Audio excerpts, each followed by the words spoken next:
आणि ज्या निवडणुका हा जो रणसंग्राम मांडलेला आहे, या रणसंग्रामामध्ये भारत म्हणून आणि इंडिया म्हणून आपण सर्व कार्यकर्ते कशा पद्धतीने भूमिका पार पाडणार आहोत। भारताचा कम्युनिस्ट पक्ष मार्क्सवादी ज्यांची केरळमध्ये सत्ता आहे, मगाशी युवा सेनेने कार्यकर्त्यांनी सांगितलं की साक्षरतेचं प्रमाण 97% आहे, बेरोजगारीला वाव नाही। जो काही कामगार आहे त्या कामगाराला मुळातच त्याचं वेतन जे आहे ते 1200 रुपये आहे आणि त्याच्याही पेक्षा रोजची मजुरी 1200 रुपये कामगाराला दिली जाते। अशा पिनरम विजयनच्या नेतृत्वाखाली जिथे सत्ता काम करते, अशा पक्षाच्या नेतृत्वातून ही जी लढाई आहे, हा जो रणसंग्राम आहे, आपण सगळेजण फक्त आणि फक्त एका गोष्टीसाठी एकत्र जमलेलो आहेत की ही वैचारिक लढाई आहे। ज्या भाजप सरकारने गेल्या 10 वर्षामध्ये सर्वसामान्य जनतेला काय देऊ केले, हा आमचा सवाल आहे। लढाईमध्ये लढत असताना ती लढाई वैचारिक आणि अभ्यासपूर्ण मांडणीतून जर पुढे गेली तर त्याला खऱ्या अर्थाने एक वेगळी तशन लागते आणि त्यासाठी आपण सर्व पक्ष एकत्र येण्यामागचं देश पातळीवर, राज्यामध्ये आणि तालुक्याच्या पातळीवर तेच कारण आहे। ज्या देशामध्ये अनेक वर्षांपासून महिला आरक्षणाचं बिल प्रलंबित ठेवलं, त्या महिला आरक्षणाच्या बिलाला 50% तुम्ही पंचायत समित्यांमध्ये महिलांना आरक्षण देऊ केलं मात्र, पण ज्या वेळेस राजकीय नेतृत्वाचा महिलांना पुढे आणण्याचा प्रश्न असतो त्यावेळेस मात्र लोकसभा, विधानसभा, विधान परिषदांमध्ये आमची भाषा बोलणाऱ्या महिला आहेत का तिथे, हा प्रश्न आहे। आणि त्यामुळे इंडिया आघाडीने ज्या महिला दिलेल्या आहेत किंवा ज्या नेतृत्व करतायत त्यांना कोणती घराणेशाही नाहीये किंवा त्यांनाही जे नेतृत्व देऊ केलेले, ती काही माझी बायको नाही, मी आमदार होतो म्हणून आता लोकसभेला तिला उभं करतोय, असं नेतृत्व नाहीये। म्हणून लोकांना आपल्याला पटवून द्यावं लागेल, ही लढाई सर्वसामान्य जनतेची आहे, ही लढाई तुमच्या मुलावर झालेल्या अन्यायाची आहे।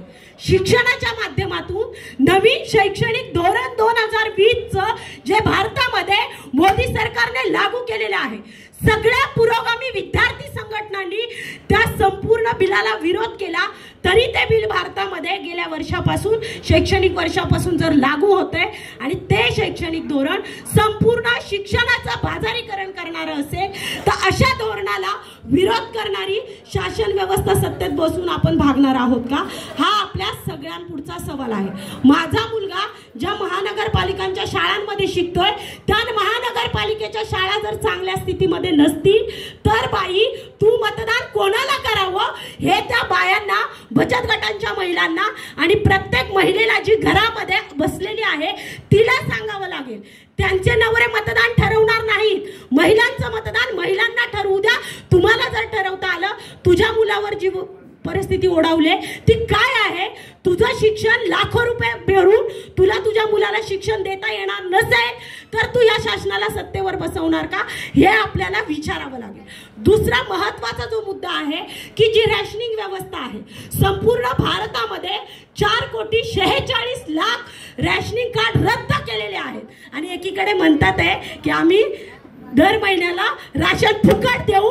मग हा आकडा कसला आहे, हा आकडा संशोधनाच्या माध्यमातून पुढे आलेला आकडा आहे। त्यामुळे आपल्याला हेच मुद्दे महिलांना पटवून द्यावे लागतील, हेच मुद्दे तरुणांना पटवून द्यावे लागतील। 2 कोटी रोजगाराचं काय झालं हे विचारत असताना आमच्या MG नरेगाला जर 600 रुपये मजुरी दिली गेली नाही, आमच्या बेरोजगारांना जर योग्य मजुरी दिली गेली नाही आणि त्या बेरोजगारांना नोकऱ्या दिल्या गेलेल्या नाहीये, अनेक कंपन्यांमधून अनेक कामगारांना बेदखल केले गेलेलं आहे, तर अशा बेदखल केलेल्या तरुणांना सोबत घ्यावं लागेल। त्यासोबत जी शासन व्यवस्था गेल्या अनेक वर्षामध्ये, 10 वर्षामध्ये ज्या रामाचं, ज्या देवाचं आणि ज्या मंदिराचं उद्घाटन करण्याच्या गोष्टी करते, त्याच शासनाने मणिपूरमध्ये ज्या महिलांची नग्नदिंड काढली त्यांचा विचार आपल्याला या निवडणुकीच्या प्रचारामध्ये ठेवावा लागेल। त्या आदिवासी महिला होत्या, या आदिवासी दलित महिलांचं नेतृत्व करणारी ही शासन व्यवस्था नाहीये। आम्ही त्या आदिवासींची भाषा बोलणारी शासन व्यवस्था का व्यवस्थेमध्ये नाहीये हे विचारावं लागेल। ह्या अर्थसंकल्पामध्ये 2023चा अर्थसंकल्प कोणतीही चर्चा न करता संसदेमध्ये पास होतोय, म्हणजे ही हुकुमशाही शासन व्यवस्था, त्यामध्ये आदिवासींसाठी फक्त आणि फक्त 2.46% तरतूद आहे. ती तरतूद लोकसंख्येच्या प्रमाणात असायला हवी, ती कुठेही आपल्याला दिसत नाही. हे मार्क्सवादी कम्युनिस्ट पक्ष मी जी भूमिका मांडते ती भूमिका, हे प्रचाराचे मुद्दे तुमच्या समोर ठेवा, लोकांसमोर ठेवा, लोकांना पटवून द्या. ज्या गॅसच्या व्यवस्थेच्या बाबतीत ज्या लाईन दिल्या गेल्या किंवा फुकट गॅस दिले गेले असा प्रोपगंडा केला, एकदा भरलेला गॅस परत काही भरला गेलेला नाहीये, एवढे तुम्ही गॅसचे दर वाढवून ठेवलेले आहेत, हे महिलांना पटवून द्यावं लागेल. दुसरा महत्वाचा मुद्दा आहे की आपण ज्या शेतकऱ्याला 1.5 वर्षामध्ये दिल्लीच्या सीमेवरती 3 काळ्या कायद्यांसाठी सगळ्या शेतकरी संघटना एकत्र आल्या, त्यांच्या विरोधात केलेले कायदे जर आपल्याला लक्षात घेतले तर त्या शासन व्यवस्थेला काही फरक पडला नाही. 135 शेतकरी बलिदान या सरकारने घेतलेला आहे. असा शेतकरी या भाजप सरकारला मतदान करणार का, हा सवाल आपल्याला आपल्या व्यासपीठावरून उचलावा लागेल. कारण ते बलिदान आपल्याला व्यर्थ जाऊन द्यायचं नाहीये. देशामध्ये 1,46,000 आत्महत्या शेतकऱ्यांच्या भारतामध्ये घडलेल्या आहेत आणि ती संख्या फक्त आणि फक्त 2023 आहे. म्हणजे हा एका वर्षाचा आकडा एवढा मोठा आहे, तर गेल्या 10 वर्षामध्ये किती शेतकऱ्यांचे, किती महिलांचे, किती युवकांचे, किती बेरोजगारांचे यांचे बळी या शासनाने घेतलेले असतील. हे खुनी शासन आपल्याला सत्तेत बसवायचं आहे का, हा सवाल आपल्याला जनतेला विचारावा लागेल. तुम्ही ठरवा तुमचं मतदान कशा पद्धतीने पुढे घेऊन जाणार.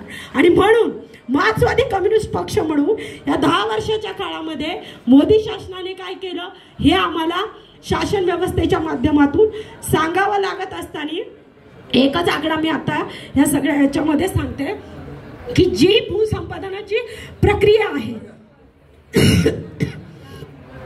त्या भूसंपादनाच्या प्रक्रियेमध्ये मोदी शासन व्यवस्थेने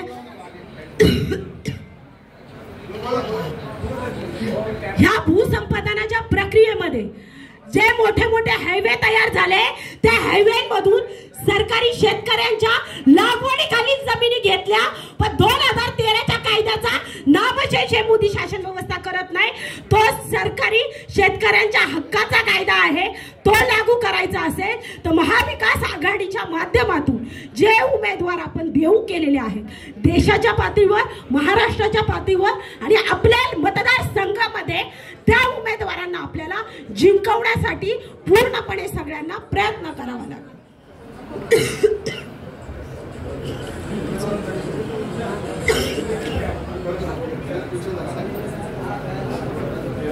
शेवटचे 2च मुद्दे मी मांडते आणि मी थांबणार आहे की ह्या सगळ्यामध्ये हा अभ्यास आपल्याला आपल्या गावामध्ये, आपल्या पाड्यांमध्ये, आपल्या वस्त्यांमध्ये ठेवावा लागणार आहे.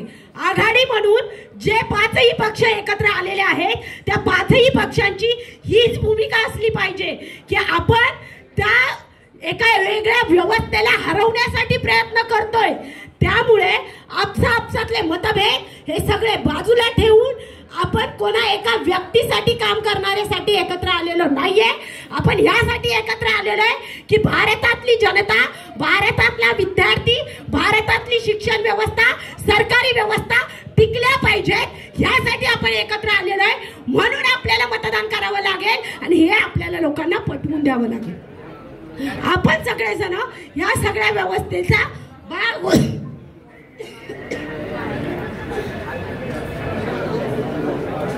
ह्या सगळ्या याचा भाग होत असताना ह्या रणधुमाळीमध्ये एकच गोष्ट लक्षात ठेवा, त्यांच्याकडे पैशाची ताकद मोठी आहे. त्या पैशाच्या ताकदीला झुकण्यासाठी जनतेला म्हणावं आपण 1500 रुपयाला विकण्यापेक्षा गेल्या 10 वर्षामध्ये यांनी आपल्याला किती लुटलंय, कसं लुटलंय हे समजावून सांगितलं तर खऱ्या अर्थाने आपण ह्या जनतेचं मतदान इंडिया आघाडीकडे वळवण्यासाठी जबाबदार ठरू. आणि प्रत्येक पक्ष ह्या सगळ्या याच्यामध्ये मतदानाच्या प्रक्रियेमध्ये, ह्या निवडणुकीच्या रणधुमाळीमध्ये आपली व्यवस्था अभ्यासपूर्ण मांडणीतून मांडेल. गावामध्ये गेल्यानंतर किती जणांचे रेशनिंग कार्ड रद्द झाले, किती जणांच्या जिल्हा परिषदेच्या शाळा बंद करायला निघालेले हे विचारा आणि मग या शासनाला मतदान करायचंय की नाही हे ठरवा. हे आपल्याला लोकांना पटवून द्यावं लागेल. आणि मला वाटतं अजून आपल्याला खूप मोठी लढाई लढायची आहे. सुरुवात झालेली आहे, ही बैठक आहे.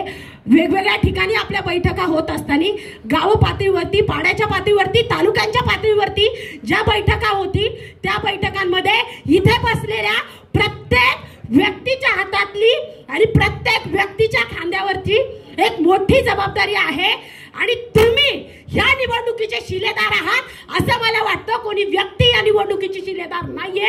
यांना निवडून आणणं हे आपल्या प्रत्येकाचं काम आहे.